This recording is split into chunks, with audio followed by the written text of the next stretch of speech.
Yesterday, we looked at what I hope you found to be quite a simple algorithm. We tried to find a recipe for taking a list of numbers, determining the minimum or alternatively the maximum of that list, and recording that in a box. I mentioned that there were lots and lots of applications of finding the minimum and the maximum, but sometimes it's even more useful to not just find the minimum and maximum of a set of numbers, but to sort the whole thing in order. The classic example here would be a deck of cards. Someone has shuffled the deck of cards or they've dropped them on the floor. You need to send them out to be sold again in a store. And to do so, you would like it to be the case that they are ordered so that all of the twos appear and then all of the threes and then all of the fours and then all of the fives in order of suits as well, up to all of the aces. Another, perhaps more lucrative example is the example of package delivery. Imagine you are part of a package delivery company or a logistics company, and you keep getting orders in every day to different places in, let's say, the state of Wyoming. So some of the orders to deliver something are at location number 6, and some are, Casper, and some are in Cheyenne at location number 10. And on any given day, your company receives the orders in Jackson and drives to Cheyenne. And what you'd like to do is you'd like to place them in order by distance along your route. It makes no sense at all if you're traveling on your route if somebody says, well, okay, deliver package 8, then package 2, then package 9, then package 4, because you find yourself driving all the way almost to Cheyenne and then driving back to the Wind River Reservation and driving to Casper. Much better on any given trip to have the packages ordered by distance from Jackson, Wyoming, or distance from Cheyenne, Wyoming, to be able to deliver them one by one. And I'm sure you're aware of many package delivery companies or logistics companies that have mastered this problem so they can spend the smallest amount of money, the fewest amount of resources, delivering packages in order in this way. So not just finding the minimum and maximum, but sorting things from top to bottom or bottom to top or left to right or in terms of numbers or suits or something like that is a very, very useful algorithm. It builds on the find the minimum or find the maximum algorithm we were working on in yesterday's session, but it's even more powerful. As an example from my own research of a real-world application, yesterday I mentioned maybe you want to find a galaxy that is the closest to our own galaxy or a galaxy that is the farthest away. Well, if you can order them by distance, so you have the closest, the next closest, the next closest, all the way up to the almost farthest away, then the farthest away, you can then ask questions like, how does the brightness of a galaxy depend on its distance? You would hope things become dimmer with distance. You could test that. How does the color of a galaxy or the stars that make up a galaxy change as a function of distance from the Earth? And so if you can sort things by some parameter, then you can engage in these investigations of how different quantities depend on each other. So to start thinking about a sorting algorithm, I'm just going to build on the example that we used yesterday of finding the minimum or the maximum. Here's the same list of numbers, 22 through 78. Yesterday you found 10 was the minimum, just by eye, but hopefully also using the algorithm you wrote. Very similar set of constraints. To approach this problem of reordering this list, so the goal is that when your algorithm is done, the list reads 10, 22, 10, 18, 22, 31, 42, etc., up to the maximum number, 92. See how difficult it is to do these things by eye? I knew the answer and I already made a mistake. Better to write a general algorithm. Pursuing this, you're going to use the same rules almost as yesterday.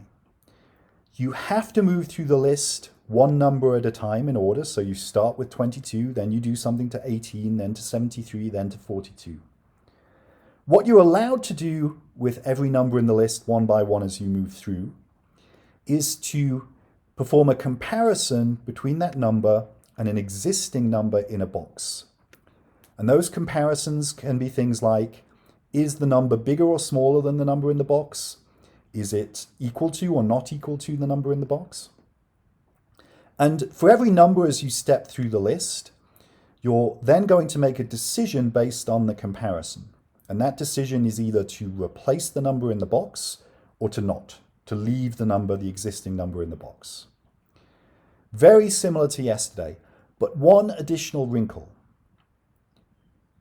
At any time at all, you can stop, take stock of what you've done, and decide to place the number in the box into a new list. And you're always going to add to the new list at the end. You're going to append the number in the box to the new list. You're going to add it on the end of the list below the previous number, as I've drawn it. Again, as with yesterday, when time begins, the box holds the number 9999999999, as big as you like. So using these rules, your goal is to conceive of an algorithm that is ultimately going to recreate the existing list, but ordered, sorted from 10 to 92.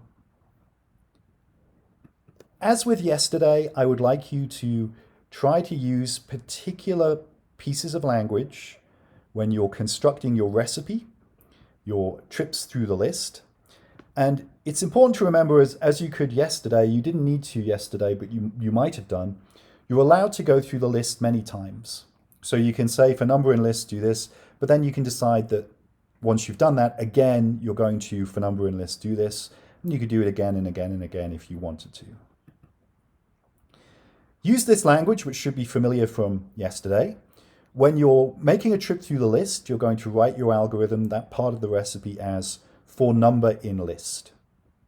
When you're comparing a number to the box, you're going to say if number is less than box, if number is greater than box, if number equals box, not equal to box, those sorts of choices. When you're replacing the number in the box, you're going to say box equals number.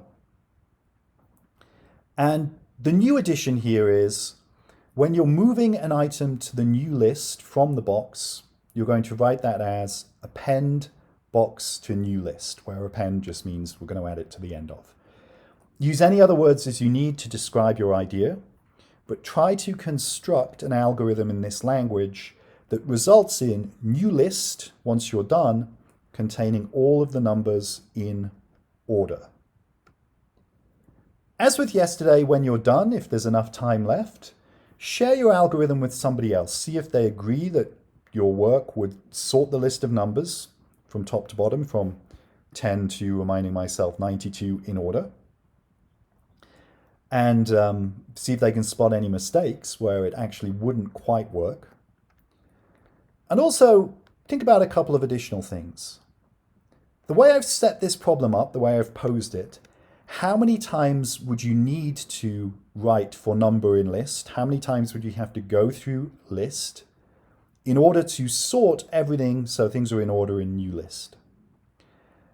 Can you think of a more compact approach of doing this than writing for number in list many, many, many, many times?